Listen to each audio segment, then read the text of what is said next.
NIC Asia presents जनता जान्न चाहन्छन् title sponsor NIC Asia bank पनि साथी पनि राम्रो पनि हाम्रो पनि स्पोन्सर्ड बाइ LIC नेपाल जीवन रहँदा पनि जीवन पश्चात पनि गर्वैदेखि बलियो भूगर्भ सिमेन्ट मेरो देश मेरो जगदम्बा सिमेन्ट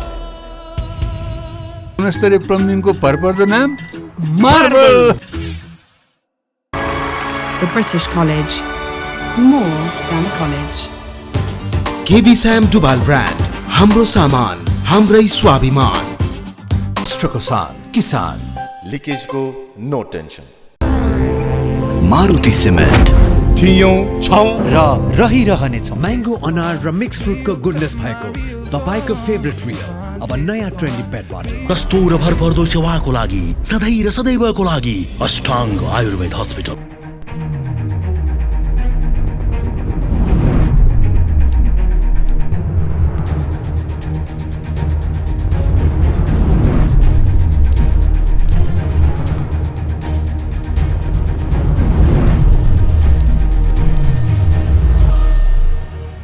नमस्कार दर्शक, आजको जनता जान्न चाहन्छन् कार्यक्रममा हामी समग्र देशको चुनावी माहौल, दलहरूको रणनीति र निर्वाचनमा यतिखेर दलहरूको एजेन्डा जनताको बीचमा जाँदाखेरि उनीहरू के लिएर जान्छन् भन्ने बारेमा आज हामी विशेष रूपमा खुलासा गर्दैछौँ। समानुपातिको बन्द सूची निर्वाचन आयोगमा पुग्यो, तर कस्ता कस्ता मान्छे परे त्यहाँ तपाईहरु सबैलाई थाहा छ। शीर्ष नेताले आफ्नो श्रीमती राखे, आफन्त राखे र जनतामा पपुलर भएका नेता पनि समानुपातिकमा बसे। हाम्रो देशमा समानुपातिक भनेको नेताहरूको चाहना अनुसार आफ्ना मान्छेहरूलाई सांसद बनाउने, सत्तामा पुर्याउने बाहेक अरू केही पनि होइन। समानुपातिकको औचित्य र आवश्यकता माथि पनि प्रश्नहरू उठ्न थालेको छ। कांग्रेसले पनि त्यस्तै गर्यो। यस पटक पनि प्रधानमन्त्री पत्नी आरजू देउवा पनि समानुपातिकमा हाम्रो देशमा किन यस्तो हुन्छ? जनतामा जान सक्दैनन्? प्रधानमन्त्रीको रूपमा आगामी उम्मेदवार भनेर भनिरहँदाखेरि आरजू देउवा किन प्रत्यक्ष निर्वाचनमा जान सक्नु भएन? जनताको बीचमा धेरै प्रश्नहरू उठान भएका छन्। विमलेन्द्र निधि, अर्जुन सिंह केसी जस्ता नेता पनि किन समानुपातिकमा बस्नुपर्ने स्थिति पैदा भयो देशमा? जनताको बीचमा जानुपर्छ। नेताहरू भनेको जनप्रिय हुनुपर्छ, मेरो आग्रह छ धेरैलाई। एमालेमा पनि कतिपय नेताहरू समानुपातिकमा बसे, रौजी पन्त पनि बस्नुभयो, त्यहाँ पनि समस्या छ। एमाले पार्टीमा पनि समस्या छ। माओवादी केन्द्रमा त्यस्तै भएको छ। पार्टीका उपाध्यक्ष कृष्णबहादुर महरा पनि समानुपातिकमा। कतिपय पार्टीमा त व्यापारीहरूको पनि लड्को छ, समानुपातिकमै आफ्ना मान्छेहरू राखिएको छ। त्यसैले आजको कार्यक्रममा हामी यसबारेमा पनि चर्चा गर्न चाहन्छौँ। एमाले पार्टीको कुरा गर्दाखेरि पार्टी उपाध्यक्ष रामबहादुर थापा बादलको धर्मपत्नी पनि समानुपातिकमा, नैकला थापा। किन यस्तो हुन्छ? हाम्रो देशमा जनताका प्रतिनिधिहरूले अथवा नेताहरूले साँच्चीकै जनमुखी भएर काम गर्नु पर्यो क्या? अझै पनि चेत खुलेन नेताहरूको, पार्टीहरूको। जसपा, रापपा, लोसपा सबै पार्टीमा बाँड भैलो छ। आफ्ना मान्छे मात्रै सांसद बनाउने प्रचलन छ। जनतामा भिजेको, बुझेको, जानेको, जनप्रिय र जनताको लागि काम गर्ने मान्छे ल्याउनुहोस्। अब त अलिकति आफूलाई सच्याउनुहोस्। समय परिवर्तनशील भइसकेको छ। शीर्ष नेताहरू, देशमा दलीय व्यवस्थाको विकल्प छैन, तर अब नेताहरूको विकल्प जनताले खोज्न थालिसक्यो। आगामी निर्वाचनमा तपाईहरु सच्चिनु भएन भने तपाईहरुको विकल्प जनताले खोज्नेछ। आज हामी यसबारेमा पनि चर्चा गर्न चाहन्छौँ र अन्य धेरै विषयवस्तु छन्। आज राष्ट्रपति विद्यादेवी भण्डारीले के गर्नुहोला? सबैको ध्यान शीतल निवासतिर केन्द्रित भएको छ। नागरिकता विधेयक आज उहाँले प्रमाणीकरण गर्नु भएन भने के हुन्छ? संवैधानिक सङ्कटहरू, यसका सम्भावना, चुनौती, द्वन्द्व, सरकार र राष्ट्रपतिको बीचमा अथवा दल र राष्ट्रपतिको बीचमा चुनावको मुखमा हुने सम्भावित दुर्घटना लिएर यतिखेर यो देशमा फेरि पनि सङ्कट आउने हो कि भनेर धेरैले अनुमान गरेका छन्। राष्ट्रपतिले नागरिकता विधेयक रोक्न मिल्छ कि मिल्दैन? संविधान सम्मत हुन्छ कि हुँदैन? आजको कार्यक्रममा हामी यसबारेमा पनि चर्चा गर्न चाहन्छौँ। राष्ट्रपतिको असन्तुष्टि छ, उहाँले अझै पनि नागरिकता विधेयक रोक्ने सङ्केत गरिरहनु भएको छ, तर उहाँलाई चौतर्फी दबाब छ, नागरिकता विधेयक रोक्न पाइँदैन। नागरिकहरूलाई नागरिकता चाहिन्छ हाम्रो देशमा, उनीहरू सडकमा आइसकेका छन्, त्यतातिर पनि सबैको ध्यान जानुपर्छ। र आज हामी 5 दलीय गठबन्धनका शीर्ष नेताहरूको कुरा गर्न चाहन्छौँ र उनीहरू बालुवाटारमा बसेका छन्, सिटको भागभण्डा अझै मिलाउन सकेका छैनन्। त्यहाँ महाभारत छ, द्वन्द्व छ, विवाद छ र अझै पनि सिटमै व्यस्त, भागभण्डामै। चुनावको मुखमा किन यस्तो हुन्छ? अन्य धेरै विषयवस्तु छन् आज हामीसँग र आज हामी जनताको कुरा गर्न चाहन्छौँ र आज हामी क्रिकेट खेलाडी सन्दीप लामिछानेको कुरा गर्न चाहन्छौँ। उहाँ कहाँ हुनुहुन्छ यतिखेर? सिङ्गापुरमा। धेरैले भनेका छन् नेपाल प्रहरीले खोजिरहेको छ र रेड कर्नर नोटिस जारी गर्ने भनेर नेपाल प्रहरीले गिरे कार्य सुरु गरिरहेको छ। त्यसैले आजको कार्यक्रममा हामी यसबारेमा चर्चा गर्न चाहन्छौँ। नाबालिका बलात्कार प्रकरणमा उहाँको नाम मुछेको छ र उहाँ अझै नेपाल आउनु भएको छैन र समग्र रूपमा आज हामी अहिलेको पछिल्लो राजनीतिक घटनाक्रमको चर्चा गरिरहँदाखेरि शीर्ष नेताहरू के गर्दैछन्, केपी शर्मा ओली, प्रचण्ड, शेरबहादुर देउवा, माधव नेपाल, उहाँहरू कस्तो किसिमको रणनीति बनाउँदै हुन्छ, अब कसलाई टिकट दिने भन्ने बारेमा आन्तरिक रूपमा छलफलमा सबै दलका शीर्ष नेताहरू जुटिरहेका छन् र देशमा समस्या छ, जनता ठुलो पीडामा छन्। चोलेन्द्र सम्झे जबरा आज पनि अदालत जान सक्नु भएन र बिहानैदेखि नेपाल बारमा बाक्लो सुरक्षाकर्मीहरू राखिएको थियो भने उहाँको निवासमा पनि सुरक्षाकर्मीहरूले घेराबन्दी गरिरहेका थिए। उहाँको प्रयत्न आज पनि असफल भयो र अहिले उहाँलाई कुनै पनि सुविधा दिएको छैन र उहाँ सरकारी निवास बालुवाटारमा बसिरहनु भएको छ, तर उहाँलाई सुरक्षाकर्मी पनि अब सुरक्षाको लागि दिएको छैन भनेर उहाँले बताउनु भएको छ। अब के होला त? त्यसैले आज हामी यसबारे चर्चा गर्न चाहन्छौँ र अब सांसदहरूको सुविधा चट भएको छ र अब संसदको कार्यकाल सकिसकेपछि अब कुनै पनि सांसदले अब सुविधा नपाउने भएको छ। आज संसद सचिवालयले घोषणा गरेको छ। म केही समयको विश्रामपछि एमालेका नेता पूर्व गृहमन्त्री खगराज अधिकारीसँग आउनेछु। आजको जनता जान्न कार्यक्रममा हाम्रो बीचमा नेपाल कम्युनिस्ट पार्टी एमालेका नेता र पूर्व गृहमन्त्री खगराज अधिकारी हुन्छ। खगराजजी, तपाईँलाई म जनता जान्न चाहन्छन् कार्यक्रम स्वागत गर्न चाहन्छु। ठ्याक्कै बताउनुहोस्, राष्ट्रपति विद्यादेवी भण्डारीले नागरिकता विधेयकमाथि प्रमाणीकरण गर्नुहोला कि अथवा रोकेर राख्नु होला? म कसरी के गर्नु होला? म कसरी भन्नु? जनता जान्न चाहन्छन्, बताइदिनुहोस्। अब उहाँको कुरा भयो, त्यो संविधानको संरक्षक, राष्ट्रको अभिभावक, राष्ट्रिय एकताको जिम्मेवार अब पद, त्यस कारणले उहाँले राष्ट्रिय एकता संविधानको संरक्षण पालनकर्ताको हैसियतले गर्नुपर्ने उपयुक्त कामै गर्नुहुनेछ। होइन, उपयुक्त काम कहिले गर्ने? आज बेलुका छ नि, 12 बजेपछि राति सक्यो समय। अब त्यो समयभित्र केही गर्नु होला। समयभित्र केही गर्नुहुन्छ? तपाईँलाई विश्वास छ उहाँले प्रमाणीकरण गर्नुहुन्छ? म त्यतातिर जान चाहन्न, उहाँको विषय हो त्यो। हाम्रो संसदले पठायो, संसदले जबरजस्त पठायो, उहाँको इच्छा विपरीत पठायो। उहाँले छलफल गरिदियो यी विषय भनेर जुन पठाउनु भएको थियो, अत्यन्तै गम्भीर विषय छन्। ती विषयमा पुनः छलफल गर्न आवश्यक थियो। त्यो बहुमतको बलमा प्रतिपक्षसँग कुनै सरोकार सम्बन्ध नगरिकन उहाँहरूले पठाउनु भयो। तर संसदको एउटा अङ्ग र प्रक्रिया जस्तो पुर्याएर पठाएको हुनाले संविधान अनुसार नै उहाँले काम गर्नुपर्ने काम गर्नुहुन्छ। संविधान अनुसार नै उहाँले प्रमाणीकरण गर्नुहुन्छ, त्यसको विकल्प छैन। तपाईँको आशय त्यही होइन? होइन, आफ्नो काम गर्नुहुन्छ। आफ्नो काम भनेको के त बताउनुहोस् तपाईँ। त्यो संविधानले जे दिएछ त्यही संविधानले प्रमाणीकरण गर्नुपर्छ भनेर लेखेको छ। संविधान अनुसार कुरा गर्ने हो भने ठिक छ।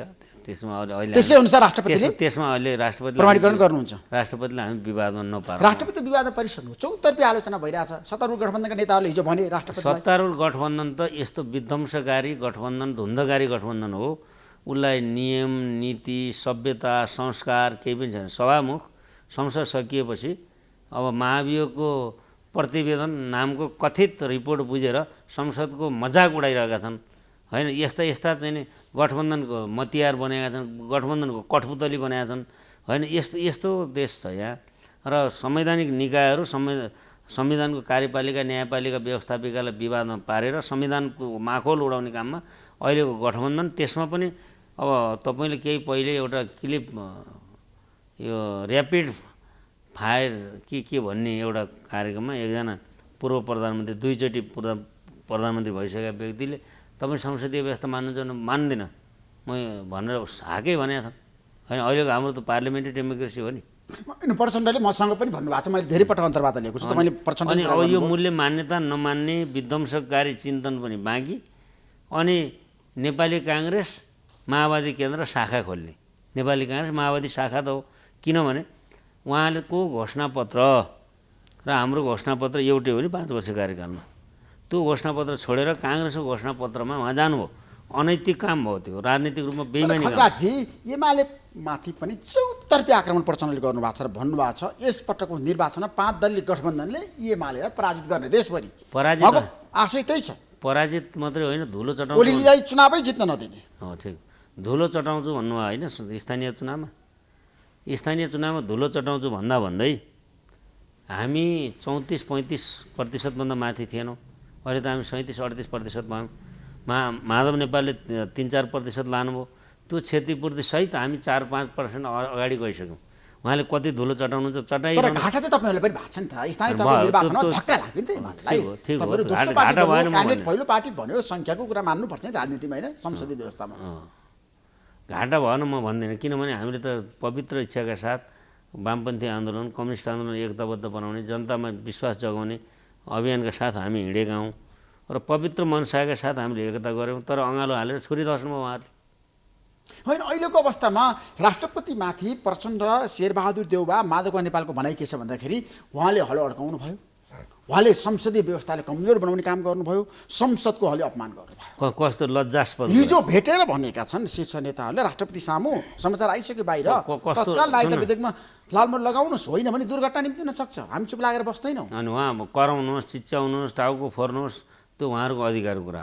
तर म तपाईँलाई एउटा कुरा भन्छु, उहाँले संसदीय व्यवस्थाको 40%मा र बा लगाउँदा र लगायो भनेर होइन, रलाई हटाएर र बाको चाहिँ मुद्दामा उहाँहरूले प्रतिगमन भने होइन। अहिले 20% बनाउने, त्यो पनि राति 12 बजे संसद सकिँदैछ, भोलि बिहान 10 बजे चाहिँ अध्यादेश ल्याएर त्यसलाई पनि जगाउने, प्रतिस्थापन गर्ने विधेयक नल्याइकन पार्टी तोडफोड गर्ने, संसदीय व्यवस्थाको मजाक उडाउने, अस्थिरता निम्त्याउने, मूल्य मान्यता समाप्त पार्ने, कानुन विपरीत काम गर्ने, संविधानको मूल्य मान्यता र मर्म विपरीत काम गरेर अब असंवैधानिक र गैर कानुनी ढङ्गले पार्टी विभाजन गरेर अर्काको दलको सङ्ख्या गनेर बनेको परमादेशबाट त परमादेश कति अवैध थियो भन्ने कुरा परमादेश जारी गर्ने चोलेन्द्रले भनिरहेछन् होइन। अब यस्ता व्यक्तिहरूले भनेर अनि संसदले समथिया मूल्य मान्यता भन्ने यस्ताले भन्ने कसैले सुन्छ। तर हाम्रो देश छ नि आज जुन सङ्कटमा छ नि यसको दोषी त एमाले पनि त हो नि, त्यो कुरा तपाईँले स्वीकार्नुहोस्। एमालेको समस्याहरू पैदा भयो, संसद विघटन तपाईँले नगरिदिएको भए, 5 वर्ष तपाईँले सत्ता चलाइदिएको भए शेरबहादुर देउवा प्रधानमन्त्री बन्नुहुन्थेन। अब म तपाईँलाई एउटा प्रश्न बताउन चाहन्छु। हाम्रो घोषणापत्र खण्डित भयो, चुनाव घोषणापत्र 5 वर्षको लागि भने हामीले भनेका थियौँ, त्यसलाई जनताले अत्यधिक मत दिए, बहुमतका साथ हामी थियौँ, अर्को पार्टी समेत जोडेर आउँदा हामी 2/3 थियौँ र त्यसमा त्यो घोषणापत्र खण्डन कहिले भयो? लिम्पियाधुरा, लिपिलेख र कालापानी क्षेत्र समेटेर संविधान संशोधन गरेपछि संविधान अनुसार त्यसपछि उहाँको ज्वाला छुट्यो होइन, भूत पोल्न थाल्यो, हतपति पोल्न थाल्यो र अनि उहाँहरूले आफैले अविश्वासको प्रस्ताव तयार गरिरहनु भएको थियो। त्यो बेला अब यो पार्टी पनि नफुटोस्, संसद पनि रहोस्, चुनाव गरेर नयाँ फ्रेस म्यान्डेटमा जाउँ, चुनाव गरेर प्रतिगमन हुनेमा त 4 गते नै प्रतिगमन हुँदैछ। अब फेरि आज हिजै भयो, किनभने समानुपातिकमा हालिसक्यो त, शेरबहादुरजीको परिवारसहित समानुपातिकमा हुनुहुन्छ। अब बर्बाद भएन त्यो प्रधान समानुपातिकमा त तपाईँहरूले पनि गल्ती गर्नुभएको छ, एमाले पनि नयाँ अनुहारलाई प्राथमिकतामा राखेर 99.9% केही मान्छे त आयो नि त पार्टीका नेता ल्याउनु भयो नि त तपाईँले। हजुर, रौजी पन्तलाई ल्याउनु भयो। रौजी पन्त स्थायी कमिटीको सदस्य हो, उहाँ चुनाव लड्न चाहनुभएकै थियो। अब रघुजी पन्तको सन्दर्भमा पनि अन्तिममा पनि निरूपण हुनसक्छ, त्यसमा कुनै चिन्ता नलिनुहोस्। उहाँ एउटा साहित्यिक व्यक्तित्व हो, प्रतिभा हो, उहाँ संसदमा चाहिन्छ। त्यस कारणले उहाँ चुनाव लड्न पाउनु भएन भने कसैलाई नमिचिकन हाम्रो त मैले भने नि उहाँसहित जोड्दाखेरि 99.9% त हाम्रो जम्मै नेताहरूको श्रीमती तपाईँको पार्टीमा समानुपातिकमा परे भन्दा सूचीमा किन यस्तो गर्नुहुन्छ? जहिले पनि श्रीमती चाहिने, सबैलाई नेताहरूलाई सांसद बनाउनु पर्ने। कहिले बनायो र? पहिला पनि बनाइरहनु भएको थियो। कसो कसैको श्रीमती छैन होइन, विवाह गरेपछि तपाईँ कसैले कसैको श्रीमती, कसैले कसैको श्रीमान त हुन्छन्। विवाह नगरेका सांसदहरू पनि छन् हाम्रा होइन। तर विवाह गर्दाखेरि अब दुई योग्य कार्यकर्ता नेताको बिचमा बिहा भयो त के दोष भयो? होइन समानुपातिकको चिरहरण गर्नुभयो क्या तपाईँ? होइन होइन त्यो त हामीले प्रक्रिया नै गलत भयो। अब समानुपातिक निर्वाचन प्रणाली रोक्नुपर्छ। तपाईँको यो कुरा जनताको माग हो।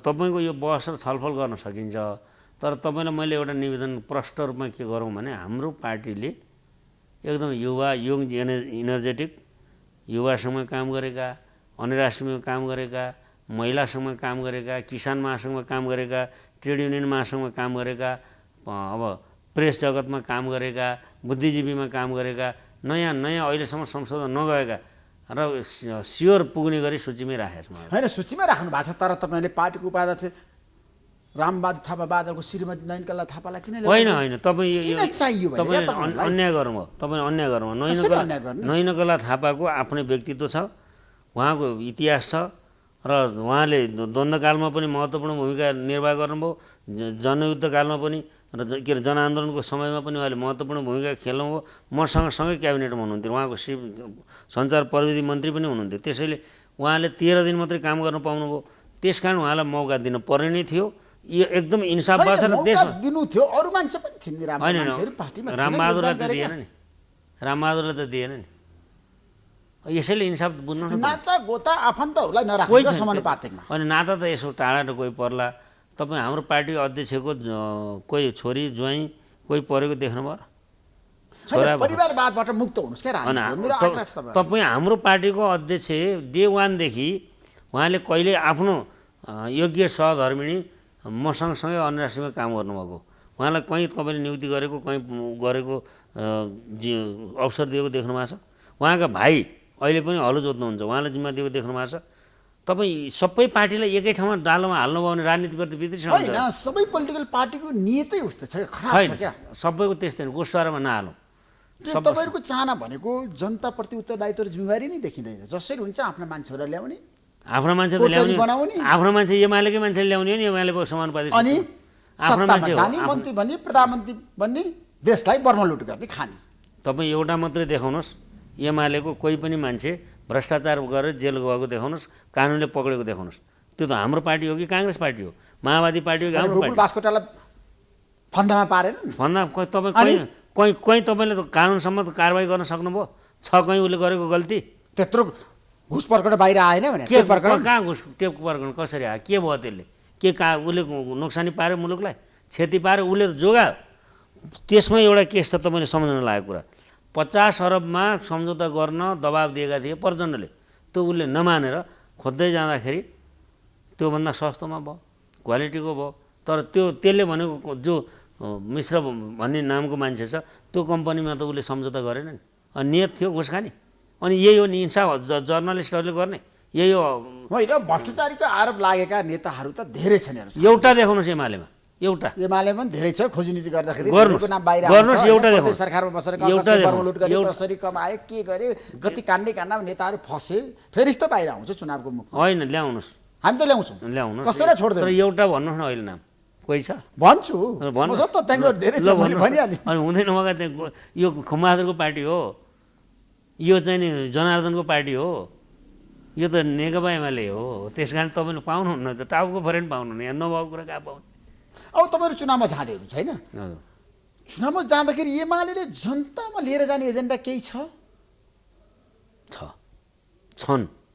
मात्रै छन्। हामी समृद्ध नेपाल सुखी नेपालीको राष्ट्रिय अभियानमा हामी जो काम सुरु गरेका थियौँ, ती कामहरू एउटा कोभिडको कारणले, दोस्रो हामीले राष्ट्रिय स्वाधीनताको अभियान जो सञ्चालन गऱ्यौँ, लिम्पियाधुरा लिपिलेखरा कालापानी क्षेत्र समेटेर जुन हामीले संविधान संशोधन गऱ्यौँ, नक्सा समेत परिवर्तन गरेर, त्यसपछि नेपालमा अस्थिरता चाहने देशभित्रका र बाहिरका शक्तिहरू सक्रिय बने।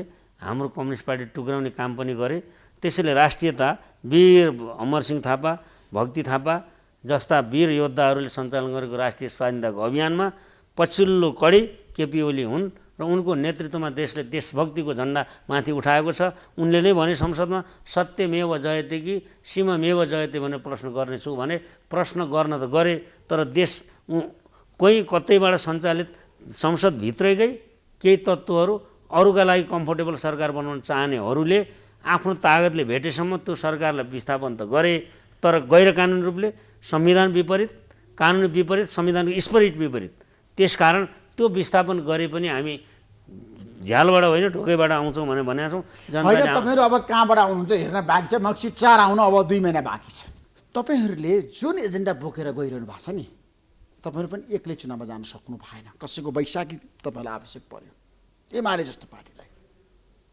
होइन, तपाईँ के बुझ्नु भएन भने अहिले हामी एउटा अध्याय सक्यौँ र अधिकार प्राप्तिको लडाइँ सक्यौँ र हामी अब आर्थिक परिवर्तन, रूपान्तरण, समृद्ध नेपाल बनाउन चाहन्छौँ भनेको आत्मनिर्भर नेपाल, स्वरोजगार वा रोजगारी प्राप्त नेपाल, बाहिर गएका शिव क्षमता भएका व्यक्तिहरू सहितको फर्केको नेपाल, त्यो बनाउन चाहन्छौँ भनेपछि आर्थिक एजेन्डामा राष्ट्र एक हुनुपर्छ। त्यसका लागि अब हाम्रा आफ्ना व्यक्तिगत कुराहरू होलान्, कुण्ठा होलान्, अब ती निम्न महत्त्वका विषय हुन्। तर राष्ट्रको यो सम्बोधन गर्न सकिएन भने समकालीन विश्वमा, विश्व संरचनामा आएको परिवर्तनको दुनियाँमा नेपालको भूराजनीतिक यो अवस्थामा अत्यन्तै संयमतापूर्वक सन्तुलित ढङ्गले हाम्रा कोही छैनन् शत्रु, सबै हाम्रा मित्र र 2 राष्ट्र छिमेकी राष्ट्रको बिचको समदूरीको सम्बन्ध कायम गर्न सकेनौँ। आज हामी गरिबीको रेखामुनि छौँ, तपाईँलाई राम्रोसँग थाहा छ। त्यो समदूरीमा कायम गर्दै हामी गरिबी हटाउन चाहन्छौँ, अशिक्षा हटाउन चाहन्छौँ, अन्धकार हटाउन चाहन्छौँ र विकासको नयाँ युगमा हामी प्रवेश गर्न चाहन्छौँ। पहिला नयाँ युगमा हामी खर्ब प्रवेश थियो, अहिले 21 खर्ब भयो। त्यसको ऋण हेर्नुहोस् त। अब यो हुँदैन त। व्यापार किन हुँदैन? व्यापारीका कोही बोल्दैनन्। बोलेका छौँ हामी। व्यापारीका प्रतिनिधि राखिकन यी विषयमा कर फेरबदल गरौँ भन्ने त सरकारी एमाले। त्यतिखेर तपाईँ पनि त सरकार हुन्थ्यो, किन ऋण बढिरहेछ त? तपाईँ एउटा कुरा के बुझ्नुहोस् भने यो अलिकति हल्का टिप्पणी होइन। कसरी हल्का टिप्पणी हुन्छ? पहिला सुन्नु न, हल्का टिप्पणीले पुग्दैन। तपाईँ संसारभरि कोभिड वैश्विक युद्धमा हामी थियौँ, हाम्रोमा PCR टेस्ट समेत हुँदैन थियो होइन। अब अस्पतालहरू चाहिँ जोखिममा थिए। यस्तो बेलामा हामीले विश्व ब्याङ्कबाट ऋण लिनुपर्ने भयो, भ्याक्सिन किन्न पर्ने भयो, त्यसले पनि अलिकति बढायो होला। तर तपाईँ इतिहासमा पहिलो पटक हामीले उत्पादकता वृद्धि GDPमा हामीले झन्डै डबल डिजिटमा पुर्यायौँ, झन्डै। तर अहिले आएर हेर्नुहुन्छ भने महँगी 9% पुग्दैछ, मुद्रास्फीति त्यो हालतमा पुग्यो। कोभिड पनि सकिया छ, देशले आर्थिक मन्दीबाट पार पाएको छ। तर अब अहिले देश कालो सूचीमा पर्दैछ। कसरी पर्दैछ? मनी लाउन्ड्रिङका कुरा समेत छन् र हाकाहाकी भन्छन् स्रोत नखुलेका पनि सम्पत्ति पनि देशभित्र ल्याउन पाइन्छ। यिनैका सम्पत्ति दुबईमा छन्, अरबमा छन् होइन। खुलेरै भनेका छन् पत्रकारहरूले, जर्नलिस्टहरूले।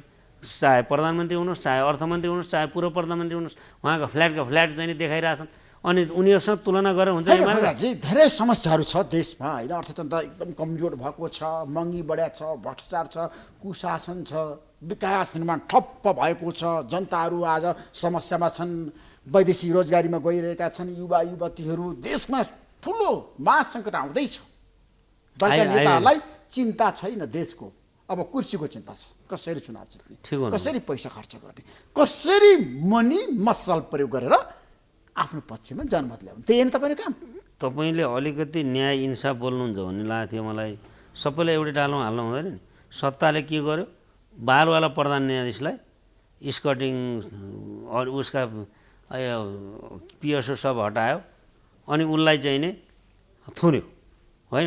एक प्रकारले घरमै नजरबन्द गर्यो। यसरी कब्जा गर्दैछ, अदालत कब्जा गर्दैछ, संसदको हालत देखिहाल्नुभयो। सरकार त CCTV फुटेज हटाउने, कल डिटेल लिन नलिने, करका दर बदल्न, व्यापारीका प्रतिनिधि ल्याइ बजेट बनाउने, यस्तो र संवैधानिक निकायलाई डोमोकोलसको तरबार झुन्ड्याउने। अब चोलेन्द्र शमशेर जवारा पनि समस्या पर्नुभयो नि त। अदालत जान सक्नुहुन्न, उहाँ सरकारी निवासमा किन बस्दैन? उहाँको कुरा भयो, त्यो अब उहाँले गर्नु होला। तर तपाईँहरूले पनि उहाँको पक्षमा आफूले उभ्याउनु भयो एमाले पार्टी। होइन, हामीले कानुनको चोलेन्द्र शमशेर राणाको पक्षमा तपाईँहरू आउनुभयो ब्याकबोन बनेर। तपाईँलाई त्यस्तो लाग्यो, तपाईँको शब्द त गजबकै लाग्यो मलाई।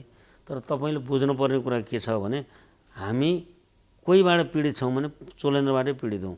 संविधानै मिचियो, अपव्याख्या गरियो। अनि किन चोलेन्द्र शमशेरलाई काँधमा हालेर अनि काँधमा उसलाई हालेको होइन? अस्ति तपाईँहरूले चाहिँ नि मावि सिफारिस समितिमा किन नोट अफ डिसिसन लेख्नुभयो, किन असहमति व्यक्त गर्नुभयो? होइन, हामीले खोज अनुसन्धान अन्वेषणै पुगेन भने हो होइन। चोलेन्द्र शमशेर महाभियोगको प्रस्ताव लगाउनु हुनु भनेर किन भन्नुभयो तपाईँहरूले? महाभियोगको प्रस्ताव लाउनु हुँदैन भने भन्नुभन्दा पनि महाभियोगको अङ्ग पुरा भएन। महाभियोगको विपक्षमा तपाईँ उभिनु भयो नि त। अनि महाभियोगको विपक्षमा त सरकारै उभियो, किनभने यो सभामुख र सरकारले गठबन्धन गरे, साँठगाँठ गरेर 6 महिनासँग सुताएर सिरानीमुनि हाले। अनि अब केपी शर्मा ओलीले भन्नुभयो 5 दलीय गठबन्धन तमासा देखा भनेर भन्नुभयो। तमासै हो नि। 5 सिरानीमुनि हाल्ने 5 महिनासम्म 6 महिनासम्म, अनि त्यसपछि संसदको आयु सकिँदा दिन राति 9 बजे छापेमार चाहिँ गुरिल्ला युद्ध गरेको र सभामुखले, अनि त्यो चाहिँ अवैधानिक नमिलेको अङ्ग नपुगेको तथाकथित प्रतिवेदन बुझ्यो भनेर नाटक गरेर अनि उसले अर्को प्रतिनिधि सभाले तोक्लाउन मिल्छ? कुन कानुनमा छ? यस्ता छापेमार गुरिल्ला तरिकाले संसदीय व्यवस्था चल्छ? तपाईँले त्यसो भर्सना गर्नु। संसदीय व्यवस्थाको धज्जी उडाउनु भयो त्यसो भए एमाले होइन नि, उनीहरू एमाले संसदीय व्यवस्था कमजोर पार्न चाहन्छ हैन? अनि एमाले संसदीय लोकतन्त्रप्रति पूर्ण विश्वास छ। संसदीय लोकतन्त्र म विश्वास मान्दिनँ भन्नेहरूसँग गठजोड गर्ने शेरबहादुरजीलाई सोध्नुहोस् यो कुरा। अनि उहाँ संसदीय मूल्य मान्यता मान्ने हो कि होइन? पेन्सन पजेरो काण्डको मान्छे उहाँ हो कि होइन? एउटै बिरामी व्यथा ला भनेर बैंकको होटलमा मन्त्री लाने मान्छे हो कि होइन?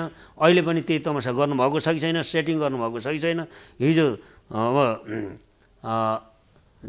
के हमाल उसका चोलेन्द्रका जेठान गजेन्द्र हमाललाई उहाँ त नेपाली काङ्ग्रेसको पुरानो नेता हो, कहाँ त्यो कोटामा हो न्यायाधीशको, यो भन्न पाइन्छ भन्ने त प्रचण्डजी नै हो। आज चाहिँ तथाकथित महाभियोग त्यही विषय राखे। यस्ता अब जुन बोलीको ठेगान नभएका, नैतिक मूल्य मान्यता नभएकाहरूको आरोपको फड्के किराका साँची भनेर म तिहार एमाले बन्दैन। तर एमालेलाई चोलेन्द्र शमशेरले फाइदा गर्दै हैन? निर्वाचनमा जाँदाखेरि एजेन्डा दिए। हामी परमादेश गरेर यो निर्वाचित सरकार हटाएकोले फाइदा गरे हुन्छ? त्यति मूर्ख छ एमाले? त्यसो चोलेन्द्र शमशेर जवारा बचाउ प्रकरणमा तपाईँ लाग्नु भएन? अब होइन, एमाले जुलुस बनाउनु पर्छ भनेर संविधान शक्ति पृथकीकरण सिद्धान्त कानुनी राज्यको पक्षमा, जङ्गली राजको विपक्षमा हौँ, जहिले पनि हुन्छ। चोलेन्द्र शमशेर जवारालाई नजरबन्द गर्नु बेठिक भन्ने एमालेको भनाइ। बेठिक। अब के गर्ने त? अदालतमा लिएर जाने कि उहाँलाई घरमा पठाउने? त्यो उहाँको निजी कुरा हो। भन्नु तपाईँको होइन, कानुनमा उहाँले सफाइ पाइसक्नुभयो। किन पाउनुभयो?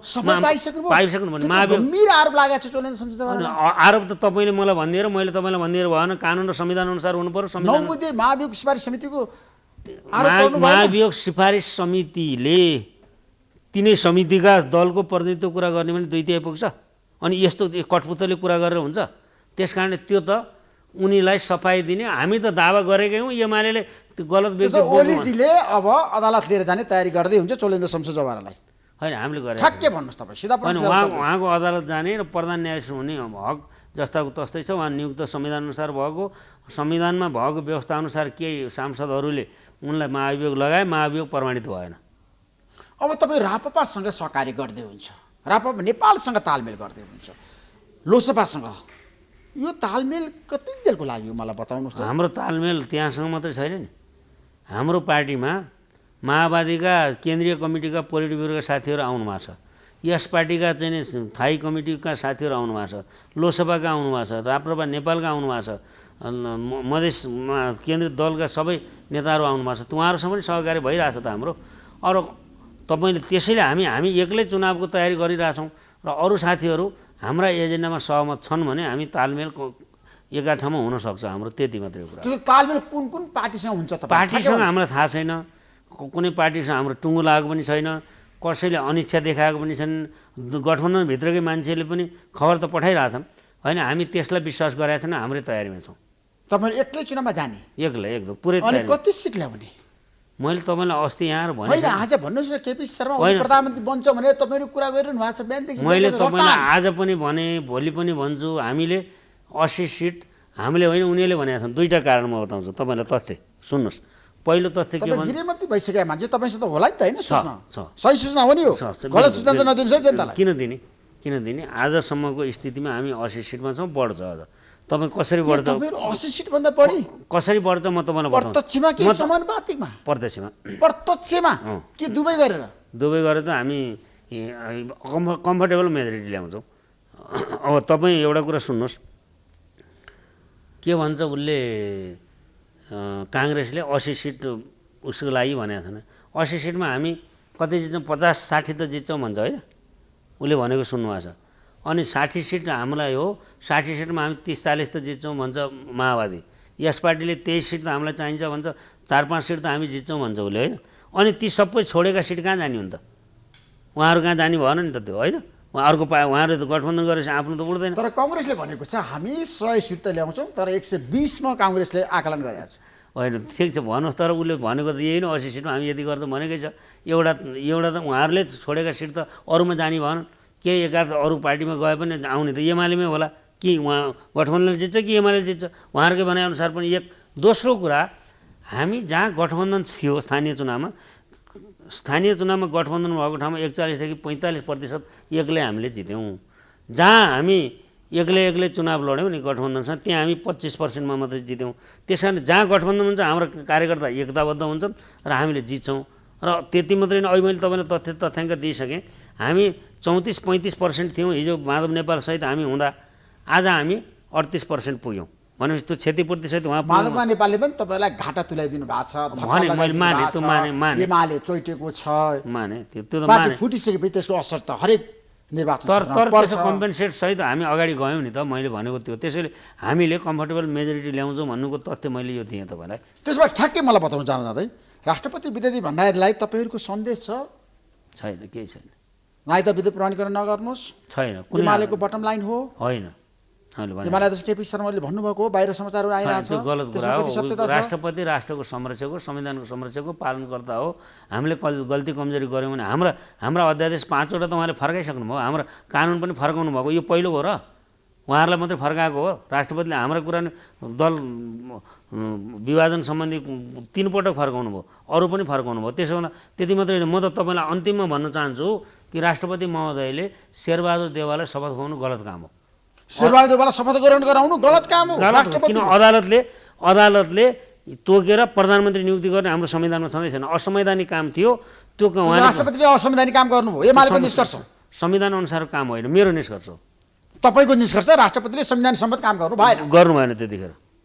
ठ्याक्कै एउटा गम्भीर प्रश्न यो जनसरकारको पेक्षा। डेङ्गुले देशमा अहिले सन्तास आयो, जताततै बिरामी, घर घरमा बिरामी। सरकार कहाँ छ? खोज्नुपर्छ।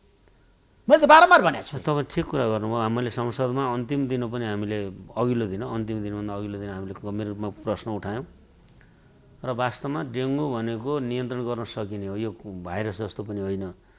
र यसलाई सरसफाइमा ध्यान दिनुपर्ने, अभियान चलाउनु पर्ने। यहाँ कोही टुकुजा खोज्न हिँड्नुभएको छ, त्यो पनि राम्रै हो, कोही के खोज्न हिँड्नुभएको छ, तर कम्तीमा त्यो फोहोर मैलाको लिचड जो उसको लागि आहारा बन्यो, त्यसले गर्दा काठमाडौँ आज स्वास्थ्य कर्मी अस्पतालहरू सारा भरिभराउ छ। हामीलाई यो बडा लज्जास्पद कुरा हो। म पहिलाको स्वास्थ्य मन्त्री भएको हुनाले पनि मलाई हीनताबोध छ कि वास्तवमा सरकारले एउटा चाहिँ 1 हप्ते अभियान चलाएर, 15 दिने अभियान चलाएर, सरसफाइ अभियान चलाएर, डिडिटी छर्केर लामखुट्टे मार्ने अभियान चलाएर भए पनि र बिरामीलाई चाहिँ निःशुल्क उपचारको व्यवस्था गरेर अस्पतालमा स्वास्थ्य कर्मीहरूको जस्तै कोभिडको भन्दा कम जोखिममा छैन स्वास्थ्य कर्मी बिरामी छन्, उनीहरूलाई इन्सुरेन्सको व्यवस्था गरेर इन्सेन्टिभहरू दिएर यो अभियान चलाउनु पर्ने काम सरकारले गरेको छैन। तुरन्त गरोस्। आज तपाईँको लोकप्रिय सञ्चार माध्यम मार्फत पनि यो कुरा पनि भन्न चाहन्छु। थ्याङ्क यू सो मच खगराजी, महत्त्वपूर्ण समय दिनुभयो, तपाईँलाई धेरै धेरै धन्यवाद दिन चाहन्छु। यो मौका दिनुभयो, धन्यवाद।